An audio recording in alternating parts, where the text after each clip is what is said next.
Las elecciones no se ganan en redes en ese país, no todavía. Hay que recordar que también una buena parte del territorio nacional sigue siendo comunidades de tipo rural o ciudades pequeñas, y que incluso el acceso a internet llega a ser limitado en muchos espacios. Creo que una de las partes más delicadas de la fake news es que se posicionan velozmente con un mensaje muy rápido en la ciudadanía y con un dato más o menos verificable. Entonces, si tú puedes explorar velozmente en internet algo que sí empata en la historia, tal vez el resto sea verdad. Cuando las y los candidatos, cuando las personas desde diferentes espacios de toma de decisiones o de poder público comparten información, deben hacerlo siempre con la mira puesta en que la información tendría que ser veraz, real, verificable, comprobable. Si esto no sucede, está bien para fines de campaña que tú quieras promover alguna idea, pero si tú estás manipulando con falsedades a tu electorado, pues vamos a tener entonces un problema, porque el electorado estará votando solamente por promesas vacías y, en su caso, incumplibles. Esas fake news podrían terminar por afectar el prestigio de una persona, su patrimonio, incluso su seguridad personal. Veo a la gente más politizada. Veo a la gente discutiendo de política en muchos entornos sociales donde antes no se veía. Creo que ahí hay un triunfo para la democracia mexicana e incluso en términos internacionales. Si estas redes nos permite hablar de política abiertamente, creo que hay que hacerlo. Se dice que no hay que hablar de política ni de religión en la mesa. Yo creo que hay que hablarlo todos los días.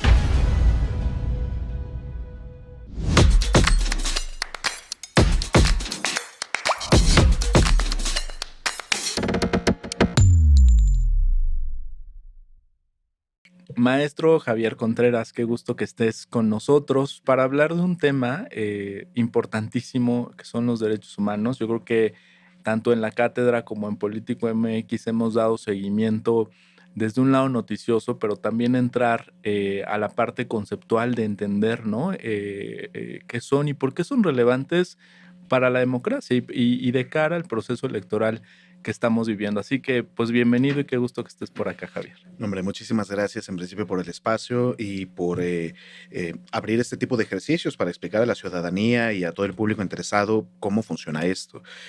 Pues bueno, en principio, pensar en los derechos humanos. Cuando hablamos acerca de derechos humanos, uno tendría que entender que es una condición indispensable para también poder hablar de democracia. Hablar de derechos humanos y democracia es un binomio indisoluble. Yo suelo citar a un autor, a Todd Landman, de la Universidad de Nottingham, y justamente plantea esta idea de que para que pueda haber un respeto pleno de derechos humanos, tiene que existir también un régimen democrático, un germen democrático que pueda prosperar. De lo contrario, difícilmente se pueden hacer valer. En contrapartida, también tiene que existir un ambiente democrático en el cual las personas puedan ejercer sus derechos humanos, puedan gozar de ellos y que, por la parte judicial, estos sean justiciables si es que en algún momento son violentados. La noción de derechos humanos y democracia no solamente va a ser indisoluble e indispensable, sino que también la llamada primera generación de derechos civiles y políticos en estos catálogos de derechos humanos son aquellos que abrieron puerta a las democracias en el mundo, pues a partir de la segunda mitad del siglo XX y tal vez un poquito para atrás. Podríamos decir que sin este respeto de derechos humanos, difícilmente podríamos estar en presencia de algún régimen democrático. ¿Cuál ha sido este avance en términos conceptuales de los derechos humanos y cómo hoy un concepto como este se enfrenta a la virtualidad y a la realidad que hoy estamos viviendo, que tiene que ver con noticias falsas, internet? O sea, creo que es un concepto que también ha ido evolucionando de alguna manera y que encuentra también, ¿no? Algunas complejidades frente a estos tiempos, ¿no? Modernos, diríamos. O ¿cómo lo ves tú? Es verdad que los derechos humanos han tenido también que adecuarse al tiempo.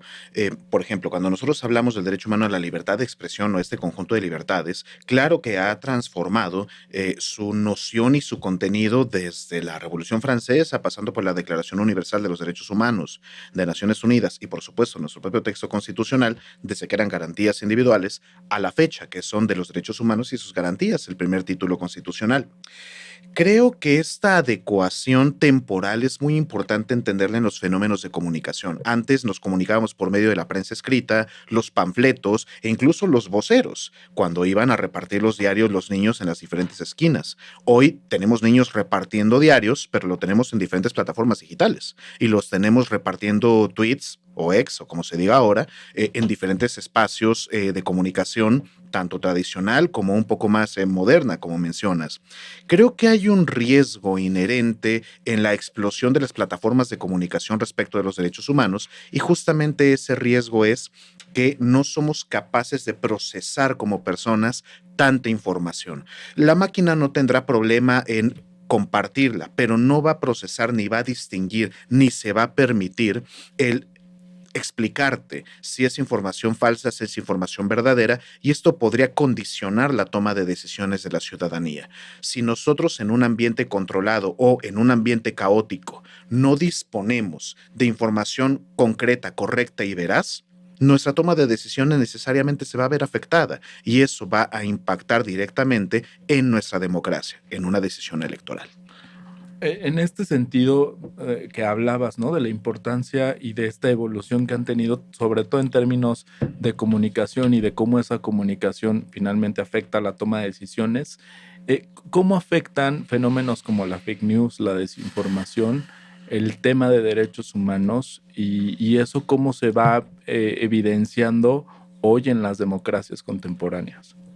Bueno, las fake news es un fenómeno que efectivamente puede debilitar la noción de derechos humanos entre las personas. Creo que hemos visto ejemplos tristemente célebres, como cuando se difunde información falsa acerca de, digamos, flujos migrantes, que promueve de esta manera la discriminación contra algunos grupos étnicos, raciales, etcétera, que no tendría que ser. Entonces, compartir información falsa no solamente condiciona la toma de decisiones, como mencionaba hace un minuto, sino que puede impulsar en nosotros una modificación profunda a nuestra batería de valores y trastocar la manera en cómo entendemos el mundo.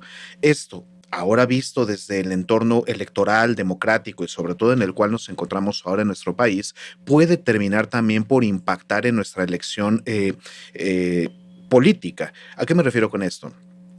Cuando las y los candidatos, cuando las personas desde diferentes espacios de toma de decisiones o de poder público comparten información, deben hacerlo siempre con la mira puesta en que la información tendría que ser veraz, real, verificable, comprobable. Si esto no sucede, está bien para fines de campaña que tú quieras promover alguna idea, pero si tú estás manipulando con falsedades a tu electorado, pues vamos a tener entonces un problema porque el electorado estará votando solamente por promesas vacías y en su caso incumplibles. Por otra parte, tendríamos que pensar que esas fake news podrían terminar por afectar el prestigio de una persona, su patrimonio, incluso su seguridad personal. Entonces, el alcance que puede tener una noticia falsa entre el electorado y entre el propio ambiente político no se queda únicamente en la desazón pública de que te puedan incluso humillar, sino que puede poner en riesgo eventualmente tu propia vida, que te vinculen con un grupo de crimen organizado, que hablen acerca de tu patrimonio, que difundan los datos de tu casa, por ejemplo. Entonces, a partir de ello, con una noticia falsa y con información real, que eso es lo que vuelve peligrosa las fake news, mitad verdad, mitad mentira, se puede convertir en un caldo de cultivo perfecto, no solamente para el caos, sino para el propio desarrollo de la violencia. Y que creo que es mucho de lo que hoy estamos viviendo, ¿no? Porque además lo decías tú muy bien, creo que el reto va en dos sentidos. Uno tiene que ver entre candidatos, candidatas, ¿no? Y el tema de partidos y el juego político de la desinformación, pero también creo que en medio de esa desinformación, para el electorado, para la ciudadanía, se ha complejizado pues la elección, es decir, la elección de votar, ¿no? Porque ¿cómo distinguir qué es verdad de lo que es mentira, ¿no? Y bueno, hoy puestos en la inteligencia artificial, que es en algún momento al punto que quiero que lleguemos más adelante, pero creo que nos das un mapeo muy claro de cómo esto detona violencia, de cómo esto genera, ¿no? Pues de alguna manera ambientes muy nocivos para las propias democracias. Y yéndonos ya al tema de México, y hablando además de derechos humanos, pues ¿cuál es tu diagnóstico de lo que ha pasado en la última década? ¿Ha habido un avance? ¿Tú ves un retroceso? Particularmente en esta administración, ¿cómo crees que se colocó el tema en la agenda pública? En fin, que nos des un poquito el panorama de lo que hoy vivimos. Bueno, pensando ciertamente en las fake news, me parece que es algo que sí ha ocupado la agenda pública desde hace varios años. En principio no tanto al interior de México, sino pensando en qué tipo de noticias venían desde el extranjero. Yo me gustaría centrarme un poco en el caso de Estados Unidos y el fenómeno de la posverdad cuando hablábamos mucho del entonces gobierno de Donald Trump. Se hablaba mucho acerca de estos bad hombres y demás, que era este término que ocupaba para referirse a los migrantes mexicanos, y a partir de ello, pues había críticas desde nuestro actual gobierno para decir, esto es una fake news, esto genera un fenómeno de posverdad, y pues por supuesto que no somos un grupo de bad hombres. Estamos hablando acerca de personas que tratan de perseguir un sueño, mejores condiciones de vida, y que migrar pues tendría que ser un derecho, no un tema criminalizable. Pero partiendo de estos puntos, creo que es un tema que ya había ocupado espacio en la agenda pública. Pensando ya en el fenómeno electoral o político en general mexicano y las fake news, me parece que lo hemos podido encontrar tanto en cómo se puede denostar el trabajo del actual gobierno federal y de las diferentes actuaciones de los gobiernos locales, pero también con la oposición. Es decir, comenzar a vender noticias mitad falsas, mitad verdaderas para colocar temas en la agenda pública y que permeen entre las personas. Creo que una de las partes más delicadas de la fake news, justamente por ese contenido parcial de verdad, es que se posicionan velozmente con un mensaje muy rápido en la ciudadanía y con un dato más o menos verificable. Entonces, si tú puedes explorar velozmente en Internet algo que sí empata en la historia, tal vez el resto sea verdad. Entonces te da cuando menos la duda para entender si es falso o es verdadero. Y con la duda bastará para que medio la gente lo empiece a dar por cierto, ya sea porque no tengan tiempo para investigar, porque no tengan el interés de investigar, pero con una sola que sea, una sola cosita que sea real, bastará para muchas personas para darlo por bueno, socializando de esta forma una noticia falsa y afectando, como ya habíamos platicado, prestigio, patrimonio, posición política o algún programa de política pública. Yo siento que el tema de noticias, partiendo de esto que decías, ¿no? De Estados Unidos, finalmente creo que cada vez también nos familiarizamos más con el fenómeno, ¿no? De ver una noticia falsa. Creo que además hoy hay muchas instituciones, empieza a haber manuales, una alfabetización mediática al respecto. Pero, por ejemplo, ¿qué papel juega de manera muy particular un ejercicio como la mañanera, ¿no? Y por un lado, y por otro, el papel de los medios de comunicación, es decir, este contraste de información, yo creo que la desinformación y las características propias de las redes sociales no abonan, ¿no? A poder justamente hacer esta distinción. Pero bueno, como estudioso de estos temas, ¿te parece que un ejercicio como la mañanera, o por poner un nombre, pero digamos, en esta idea de rendición de cuentas, de mostrar información, abona a acotar esas barreras de desinformación o abre campos de distorsión de la realidad? Bueno, toda la información que se nos ofrece puede tener ambos perfiles. Y sobre todo cuando se trata de comunicación política. La comunicación política, no así una administrativa o en términos de política pública de rendición de cuentas, pues siempre va a buscar la aprobación del electorado. Entonces, creo que la gente se puede servir de esas herramientas para tratar de allegarse de más personas que simpaticen con la causa que se defienda desde esa tribuna.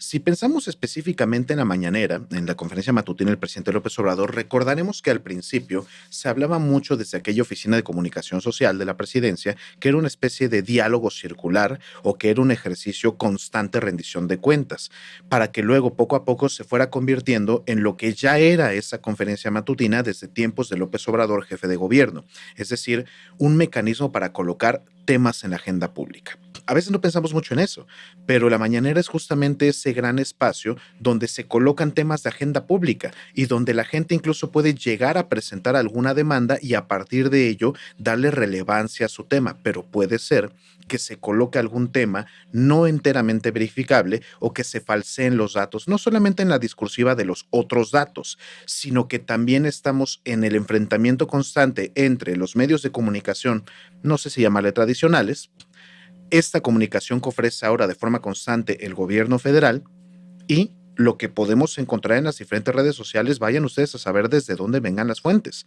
Vemos cómo hay ejercicios espejo de la propia conferencia matutina con los llamados youtubers y en otros espacios de redes sociales, donde ya no solamente se retransmite la conferencia matutina, sino que van dando una especie de comentario editorial, van editorializando a la mañanera Claro. y le van añadiendo datos que encuentran en algunos espacios y a veces ni siquiera datos. Creo que es muy difícil para la ciudadanía y para muchas personas en realidad distinguir entre el periodismo de opinión y el periodismo de investigación. Y muchas veces hoy en día con ese periodismo tradicional, mucha gente sigue confundiendo datos con opiniones. Creo que se requiere un ejercicio real de pedagogía en términos de periodismo político, como para hacerle entender a las personas o comunicarles cuando menos con toda velocidad cuando algo es una opinión política de un columnista y cuando algo es periodismo con datos. Y habría que hacerlo, ¿no? Digo, incluso, ya si nos ponemos en términos muy estrictos, incluso medios que digan yo soy pro, o en Estados Unidos Claro. sucede, incluso están obligados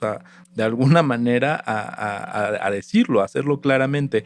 En México, por las condiciones en las que se ha ejercido el periodismo, además esta relación siempre con el poder, pues creo que estamos lejos, ¿no? Que implica pues ejercicio mucho más crítico de los propios medios, pero quisiera seguirte preguntando sobre esto que ya hablabas, los riesgos de las fake news, ¿no? O sea, ¿por qué es importante no solo saber que existen y que están ahí, sino hablar de los profundos riesgos y de la erosión que un fenómeno como este genera en las democracias? ¿Por qué tendríamos que estar preocupados por esto, más allá de que muchos de ustedes, de quienes nos escuchan, sé que están familiarizados? Creo que ahí hay un abanico enorme, desde las noticias que son muy burdas hasta información que como profesionales de la información a veces nos cuesta distinguir, ¿no? Pero bueno, quisiera que habláramos eso, de los riesgos un poquito. Creo que el término que ocupas de erosión es uno estupendo. Cuando hablamos de la erosión democrática o la erosión o desgaste de las instituciones, creo que en buena medida tiene que ver con esta difusión o en esta proliferación de fake news. A ver, por ejemplo, digamos que alguna fuerza política del color que sea acusa a los institutos electorales, ya sean los soples o el Instituto Nacional Electoral, de que no les brindan seguridad y que es su responsabilidad. Y empiezan a socializar esa información entre la ciudadanía y entre los medios locales de comunicación. Ahí ya se genera una fake news. ¿Por qué? Porque efectivamente es responsabilidad de los institutos electorales comunicarse con las autoridades locales y en su caso federal para proporcionar operativos de seguridad para las y los candidatos, en su momento precandidatos, y evitar estos fenómenos de violencia política que hemos visto. Pero ¿por qué lo tildo de fake news? Porque se comienza a engañar a la población haciéndoles ver o tratando de hacerles entender que son los institutos electorales los que no le quieren brindar seguridad a las personas candidatas y que por eso algunos desafortunadamente han sido asesinados o han recibido amenazas respecto de su familia, patrimonio, etcétera. Esto es parcialmente cierto porque sí, la autoridad electoral se tiene que comunicar con las instituciones de seguridad local o federales para brindar esa seguridad, pero a última no es su responsabilidad entera. Aquí hablamos también de la ineficacia, incompetencia o ineptitud de las fiscalías locales y general o de las secretarías de seguridad local y federal para brindarles seguridad a esas personas candidatas a solicitud de los institutos electorales. Entonces, ¿me explico en No, esto? claro. Y que además el reto hoy, hablamos hace un Ujú. momento de la inteligencia artificial, o sea, el reto para los organismos electorales en este caldo, ¿no? Que es la desinformación, o sea, y que es una pelea entre partidos, de pronto pues se vuelve mucho más complejo incluso sancionar o hacer Claro. llamadas de atención. Yo digo, tú participas además como consejero en un organismo, pero lo que te quiero decir es, el reto que tienen es mayúsculo y que eso no lo habíamos visto hasta hace muy poco. Digo, siempre ha existido la prensa, ¿no? Está incluso guerra sucia que se dice, dimes y diretes entre candidatos, pero ya metidos en la inteligencia artificial, creo que hay los retos para dar certeza a los propios procesos electorales, para distinguir eso entre una cosa, videos, ¿no? Hoy tienes ya incluso videos, grabaciones de voz y que ahí pues todos quieren sacar partido, y siendo árbitros pues te dicen, oye, llámale la Claro. atención al del frente, ¿no? ¿Tú cómo ves esto? O sea, la complejidad que está haciendo para los órganos electorales dar certeza y pluralidad a los procesos electorales en medio de esto. Creo que este es uno de los grandes retos que puedes colocar en la mesa. Mm, Tenemos este fenómeno de los deepfake, que justamente son estas grandes grabaciones hechas con inteligencia artificial, ya sea de video o de audio, y donde se puede replicar tranquilamente la voz de otras personas haciéndose ver como casi idéntico o que fue la misma persona la que grabó ese audio, ese video o el material que esté disponible.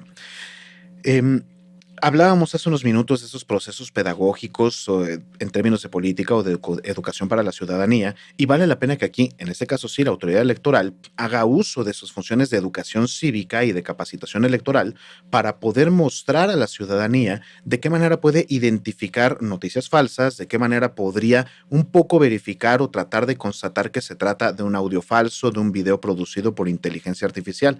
Claro, no todas y todos vamos a disponer de los medios digitales para poder correr un software especial y saber si es un material producido por inteligencia artificial, pero lo que sí puede hacer la autoridad electoral, ya a nivel de árbitro, digamos desde el Consejo General del INE o los consejos generales de los soples, es discutir con los partidos políticos en sus sesiones o en privado el cómo se presenta esta información y tratar de constatar si los materiales son auténticos. Pero esto no solamente depende de la autoridad electoral, justamente si son ejercicios donde existe esta calumnia, esta forma en la que las personas se ven afectadas en su imagen, pues pueden empezar también sus propios procedimientos jurisdiccionales para poder dar con los responsables, tanto desde el ámbito político electoral como desde una causa civil.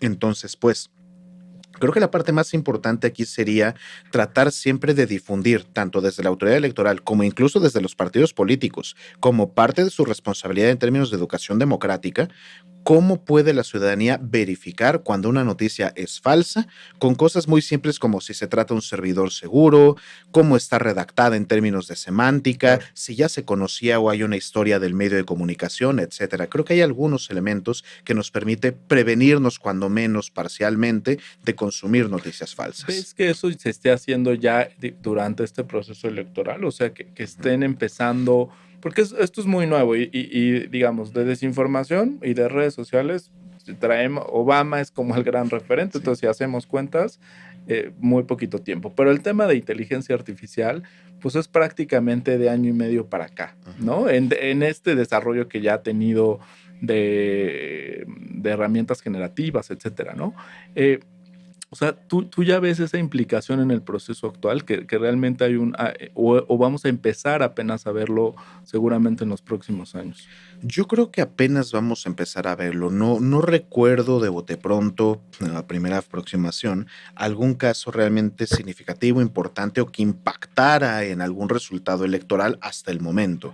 Tendríamos que terminar también el proceso electoral actual para saber si no ocurre algo en las siguientes semanas previo al día de la jornada y en adelante, para poder hablar de estos fenómenos de forma concreta. Pero hoy por hoy, pues no hemos encontrado alguna grabación con las voces de las candidatas o del candidato presidencial o de otras personas en el entorno político que estén prometiendo cosas que no, o hablando mal de las instituciones o de otros candidatos y candidatas.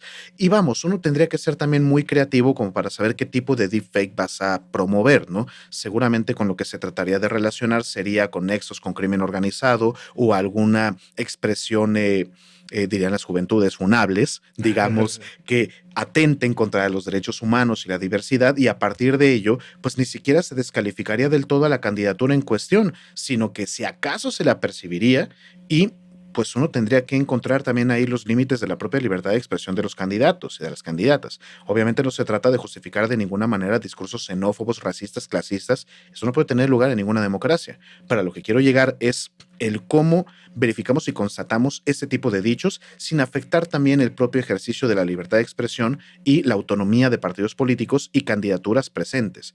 Es un reto muy complicado. ¿Cómo le podemos plantar cara? Me parece que tiene que ser un trabajo conjunto y muy responsable de los propios partidos políticos, la autoridad electoral e incluso desde esta pedagogía política que en algún momento dijo el propio presidente de la República en sus conferencias matutinas, promover mecanismos de educación electoral entre la ciudadanía, así como comunicación social de presidencia, lanza sendas infografías de diferentes temas que pasaron por el petróleo, el huachicoleo, etcétera, hasta llegar al día de la elección.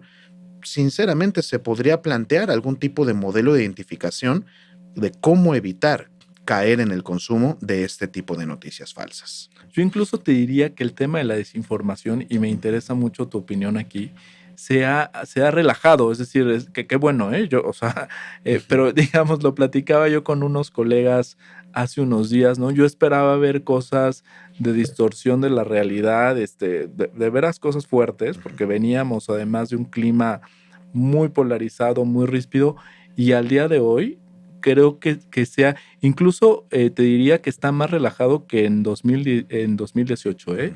¿Coincides con esto? ¿Tienes alguna pista de por qué podría estar pasando eso? Yo quiero pensar que a lo mejor es que como sociedad estamos siendo más avanzados y hacemos menos caso de eso en términos de alfabetización mediática. ¿O cuál es tu opinión al respecto? Bueno, yo creo que puede tener muchas explicaciones un fenómeno de este tipo. En principio, las brechas digitales. Creo que mucha parte de la comunicación política todavía no se lleva en redes. Las elecciones no se ganan en redes en ese país, no todavía. Entonces, en algún momento me parece que sí puede impactar fuertemente en las sociedades urbanas. Por supuesto, estamos pensando en las grandes metrópolis del país, pero hay que recordar que también una buena parte del territorio nacional sigue siendo comunidades de tipo rural o ciudades pequeñas, y que incluso el acceso a Internet llega a ser limitado en muchos espacios. Tan es así que la propia Comisión Federal de Electricidad tuvo que promover su propio sistema y servicio de Wi-Fi y de Internet. Entonces, creo que este tipo de estrategias pueden ser apetitosas para algunos personajes en los modelos de comunicación de los equipos políticos, pero no existen todavía los medios para hacerlas convertir en una herramienta de alto impacto que pueda afectar realmente los resultados electorales. En principio yo lo pensaría desde esa perspectiva. Oye, y hace un momento hablabas del presidente López Obrador. Él pensando en esto, ¿no? De la comunicación digital, de las generaciones más jóvenes, él arrancó su discurso diciendo recién el día, incluso cuando dieron los resultados, benditas redes sociales. Para ti, ¿cuál ha sido el papel que ha jugado las redes sociales y estos nuevos medios en la comunicación dentro del sexenio? O sea, ¿crees que ha sido aprovechado, sobre todo en términos de valores democráticos, ¿no? O sea, Ujú. ha permitido acercarse y dar a conocer información que antes no se podía. ¿Crees que ha conectado bien con los más jóvenes? En fin, ¿cómo observas el ejercicio y la utilización de estos nuevos medios, particularmente las redes, durante este gobierno? Yo creo que en términos de comunicación, restándole cualquier tipo de valoración, tan efectiva fue que tú y yo lo estamos platicando en este momento. En Ok, principio. ok. Esto no lo hubiéramos platicado en el sexenio pasado, porque no existían este tipo de modelos de comunicación política. Ahora, creo que es un triunfo, insisto. No voy a hablar de perfiles ideológicos, pero creo que es un triunfo en términos de comunicación política porque muchas personas de diferentes edades, y aquí refiriéndome al grupo etario más avanzado, se acercó a plataformas digitales de reproducción de contenidos en Internet solamente para ver al ciudadano presidente hablar en su conferencia matutina en otro momento del día. Y esto les permitió también consumir ese contenido en diferentes espacios del día y no esperar únicamente a la conferencia de prensa en la noche, en la mañana o en el momento que la oficina de la presidencia decidiera convocar alguna rueda de prensa como se estilaba anteriormente. Entonces, en términos de eficacia de comunicación, creo que es indiscutible el impacto. La gente habla de la conferencia matutina y en específico por las redes sociales la puede consumir en diferentes momentos del día por estas grandes nubes de almacenamiento. Ahora, pues desde el impulso de sus políticas públicas, de su agenda de gobierno, tan efectivo ha sido también desde esa perspectiva que tanto propios como extraños, y con esto me refiero a oficialismo y oposición, hablan de lo que el presidente coloca en la agenda todas las mañanas. Y eso es lo que marca el ritmo de la discusión pública en este país. Pocas veces se ha cambiado el tono o el ritmo de la agenda por algunos eventos de alto calado que han ocurrido a lo largo de este sexenio, pero generalmente discutimos mucho en función de lo que la propia conferencia matutina plantea en Sí, las mañanas. claro. No, y En, en eso el presidente ha sido muy inteligente porque conoce, yo no, y coloca mensajes de manera muy clara y muy contundente, ¿no? Y volviendo un poquito al tema de la inteligencia artificial, de las redes sociales, y ya para ir cerrando, Ujú. ¿tú crees que debería existir algún tipo de regulación respecto a esto? ¿Cómo entrarle al tema? Porque además yo personalmente no creo en la regulación, o creo que habría algo que discutirse como muy ampliamente, pero que la tentación desde el gobierno y desde la vena autoritaria siempre está hacia la regulación, ¿no? Pero Claro. tú crees que esta es una opción, o sea, que empezar a regular, que empezar a fincarle responsabilidades a las empresas, que a lo mejor creo que tendría que ver más hacia ese punto. ¿Hay alguna iniciativa? ¿Ves que los gobiernos empiecen a mover hacia allá? ¿Cómo te suena eso a ti? Bueno, el avance tecnológico es mucho más veloz que cualquier tipo de intención jurídica.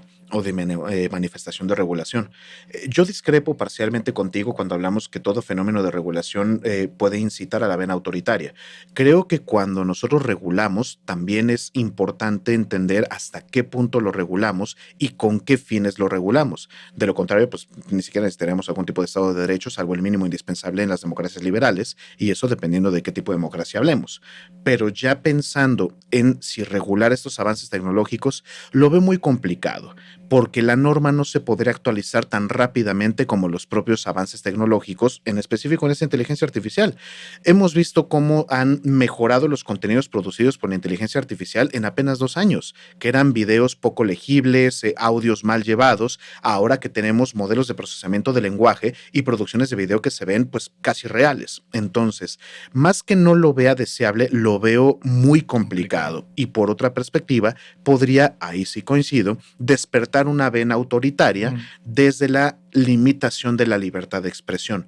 Creo que ahí hay que tener mucho cuidado en la producción de contenidos que puedan confundir o engañar a la ciudadanía y, en su caso, la producción de contenidos que promuevan un conjunto de ideas, ya sea en la lucha democrático-electoral o simplemente en términos de comunicación. No, digamos, a lo mejor lo dije mal, o sea, creo que coincido contigo en términos de que siempre hay esa posibilidad, ¿no? No que en sí mismo lleve a esa vena autoritaria. Y preguntarte, hablabas ahora de contenidos, ¿no? ¿Crees que los partidos políticos, hoy los candidatos, estén explotando positivamente, ¿no? Estas posibilidades que nos da la inteligencia artificial, esta libertad que hay que decirlo, de expresión que hoy tenemos a través de las redes sociales, que nos lleva a fenómenos como los que ya platicamos, pero, o sea, ¿crees que hay un uso positivo, que le estamos sacando todo el potencial posible, o crees que también ahí hay áreas de oportunidad para próximos procesos electorales? Yo creo que está subutilizado en tanto como se comunican realmente las propuestas de campaña. Esa me parecería la parte que nos quedan a deber. Pero donde creo que sí hay un éxito y donde se ha explotado muchísimo es que veo a la gente más politizada. Veo a la gente discutiendo de política en muchos entornos sociales donde antes no se veía. Entonces creo que desde el dicho de las benditas redes sociales del presidente López Obrador hasta llegar a las actuales campañas políticas, podemos notar cómo la gente se ha interesado nuevamente en el fenómeno político. Creo que ahí hay un triunfo para la democracia mexicana e incluso en términos internacionales. Si estas redes nos permite hablar de política abiertamente, creo que hay que hacerlo. Se dice que no hay que hablar de política ni de religión en la mesa. Yo creo que hay que hablarlo todos los días y hay que comerlo, cenarlo y desayunarlo si nos es posible. ¿Para qué? Para estar interesados en los fenómenos de nuestro país. Y sobre lo que preguntabas, la generación de contenidos. Seguramente nadie lo va a aceptar, pero ¿cuántos discurseros o cuántas personas relacionadas con los modelos de comunicación política en las campañas posiblemente nos hayan aventado ya una consulta al chat, a un chat en específico para ver si les elabora algún tipo de plantilla que les permita un saque de salida para empezar un discurso? Claro. No, bueno, y que las herramientas están ahí. Yo creo que hay que utilizarlas también. ¿Algo más que te gustaría agregar, Javier? Bueno, pues que tenemos que mantenernos muy críticos en la política y con esto no me refiero a criticarlo todo, sino tratar de recibir la información y procesar tanta como podamos. Dicen por ahí que quien mucho abarca, poco aprieta. Valdría la pena que únicamente le demos la revisada a nuestros diarios de confianza, que platiquemos de esto en la mesa, en el entorno familiar, amistoso que tengamos para politizarnos y que tomemos decisiones de forma responsable. La democracia se tiene que practicar todos los días. Te agradezco mucho. La verdad es que ha sido un gusto. Creo que nos deja reflexiones interesantes y sobre todo, en un tema tan reciente como es las redes sociales, la inteligencia artificial. Yo creo que va a ser una conversación que veremos en los próximos años, ¿no? Que va a estar sobre la mesa sin duda y que a lo largo del próximo sexenio pues nos va a ir dando también pistas y se va a ir abriendo más y espero que estés acá para platicarnos cuando eso suceda. Yo agradeceré la invitación y seguramente lo que platiquemos en un tiempo ya va a ser muy diferente a lo que platicamos hoy. Muchas gracias.